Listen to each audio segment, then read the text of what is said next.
কৃষ্ণনগর জগদ্ধাত্রী পুজো part 3। সারা রাত ঠাকুর থেকে ভোরবেলায় বাড়ি ফিরেও বুড়িমার কাছে গিয়েছিলাম অঞ্জলি দিতে আমি আর অরিজিৎ।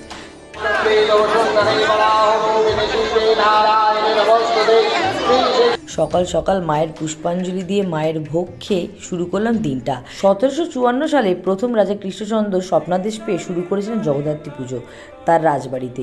তাই রাজবাড়ির পুজো না দেখালে কৃষ্ণনগর জগদ্ধাত্রী পুজো দেখানো অসম্পূর্ণই রয়ে যেত। তাই ওদের নিয়ে গেলাম কৃষ্ণনগর রাজবাড়িতে রাজবাড়ির জগদ্ধাত্রী পুজো দেখানোর জন্য।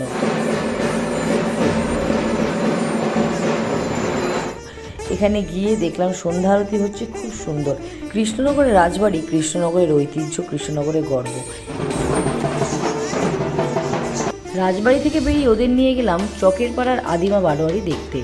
এই পুজো কৃষ্ণনগরের অনেক পুরনো এবং ঐতিহ্যবাহী পুজো। তারপর বাড়ি ফিরে খানিকক্ষণ রেস্ট নিয়ে নিলাম। রাতে আবার বেরোতে হবে, অনেক ঠাকুর আর অনেক মজা এখনো বাকি।